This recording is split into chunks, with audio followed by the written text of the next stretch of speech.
Saya lanjut perjalanan, gak lama datang lagi itu aroma kembang melati. Aroma kembang melati ternyata itu ya beda lagi. Itu nampakin lagi sosok wanita bergaun putih.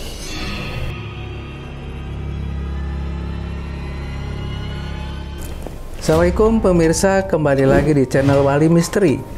Nah, di segmen Warna-Warni Misteri kali ini kebetulan di samping saya sudah hadir seorang narasumber yang akan menceritakan pengalaman mistisnya ketika mendaki di Puncak Sempur.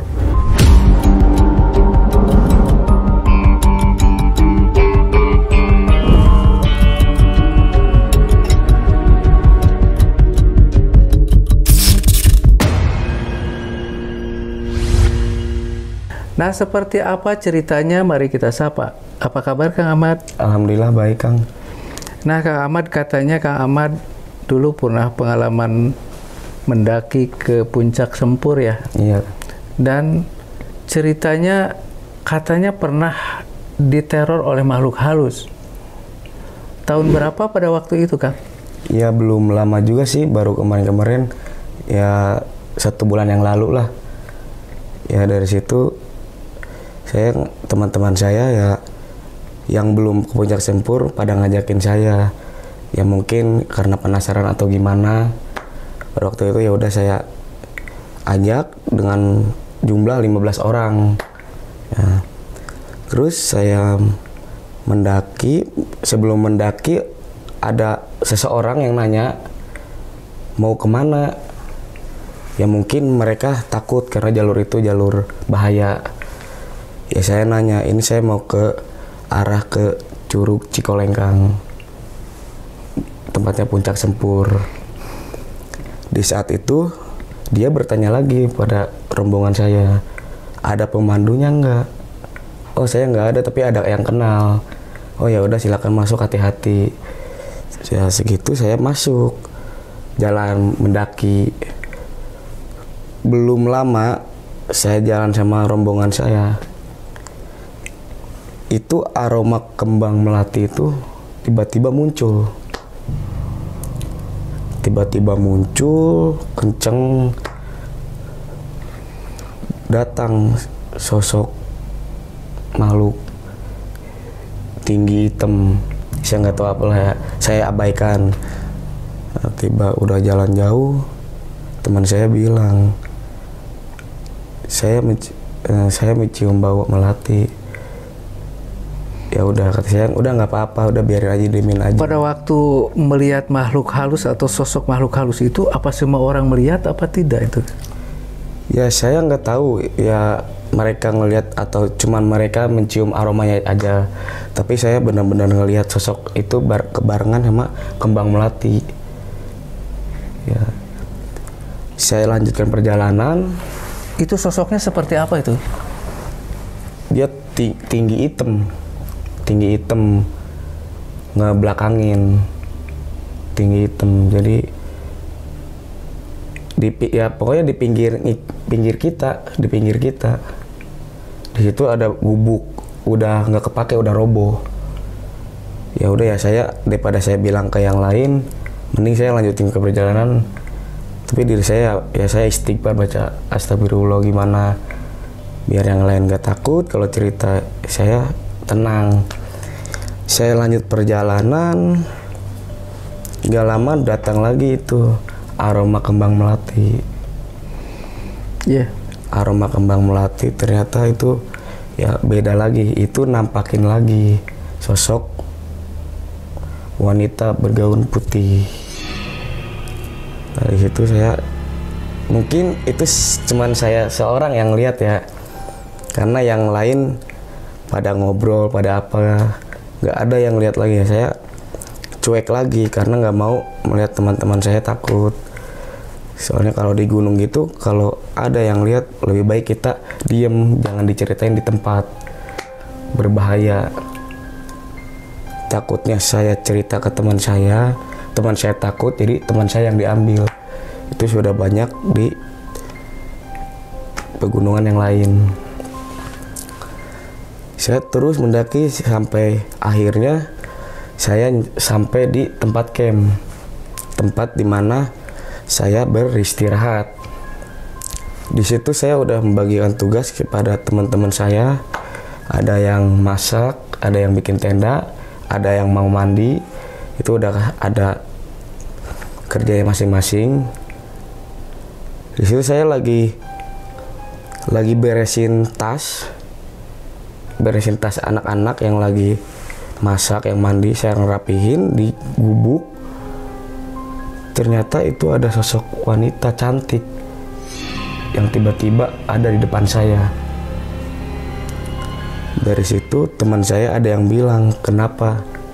Saya jawab nggak apa-apa, karena nggak mau mereka takut seperti saya. Takutnya mereka nggak enak hati gimana, lebih baik saya diem.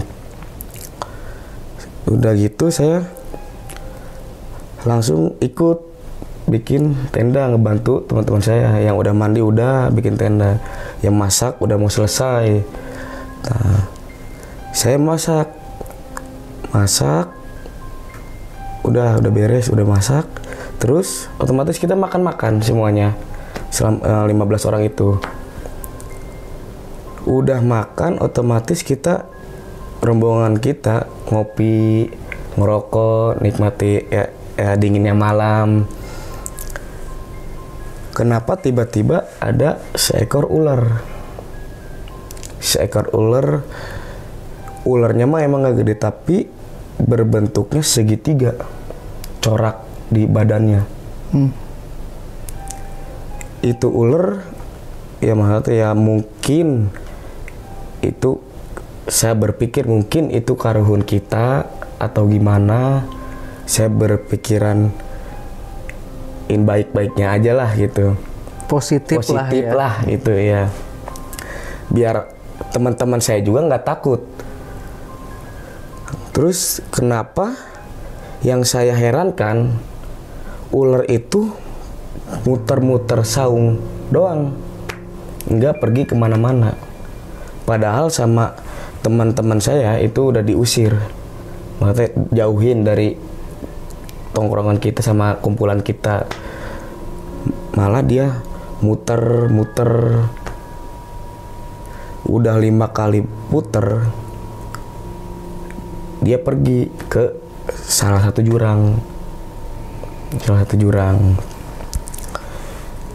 Udah gitu anak-anak udah pada tenang, teman-teman saya udah tenang, udah jangan berisik. Tidurlah mereka di tenda, di 2 tenda itu. Saya nggak ikut ke rombongan tenda karena di tenda itu nggak cukup sampai 15 orang. Saya sama teman-teman saya yang 5 orang itu diam di salah satu gubuk, yang 4 di atas balai warung kayak gitu, yang 1 tidur di hammock. Nah, otomatis saya nggak mau kejadian yang saya alami gitu nyampe ke teman-teman saya kejadiannya. Di situ saya ngobrol, ditinggallah tidur saya sama 4 orang itu. Ya, kenapa ya yang di tenda udah tidur, yang 4 orang itu tidur, tinggal saya sendiri. Saya diam sambil ngerokok. Ya mungkin saya sendiri ya, mungkin saya yang ngeliat terus.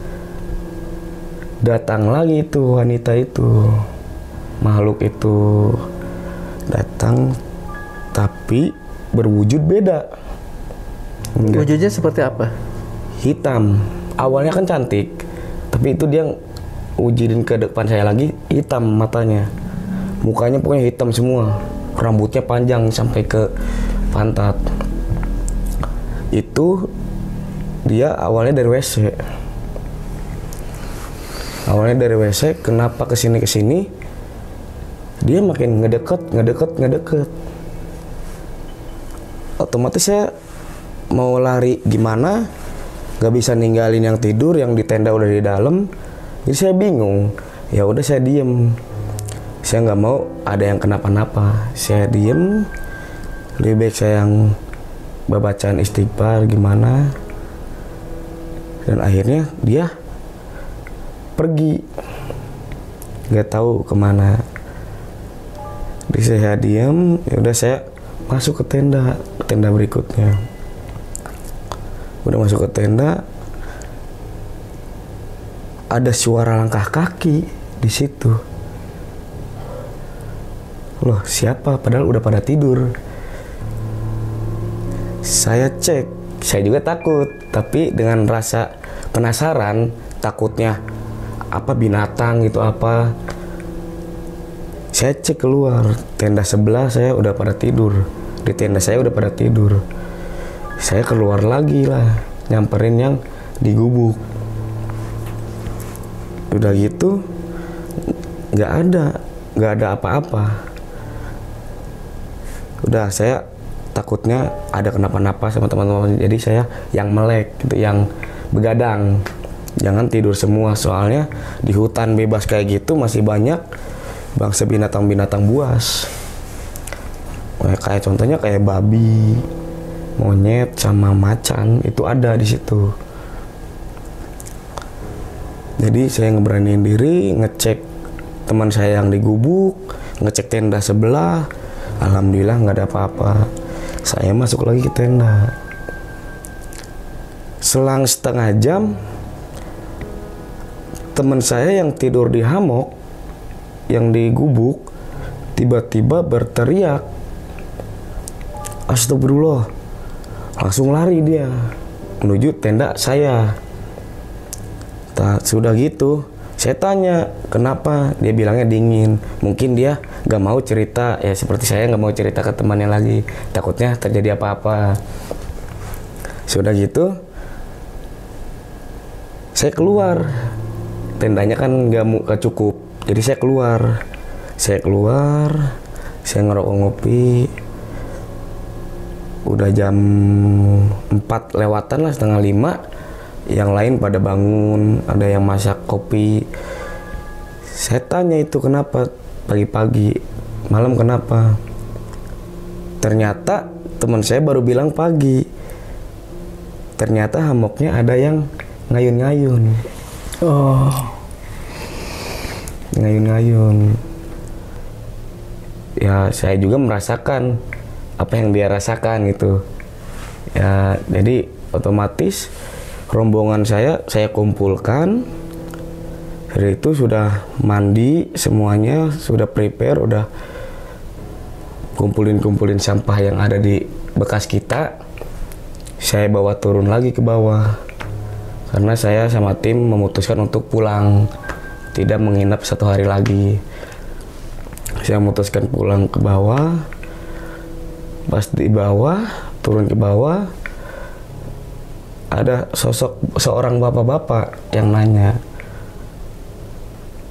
"Kang dari mana?" "Dari Curug."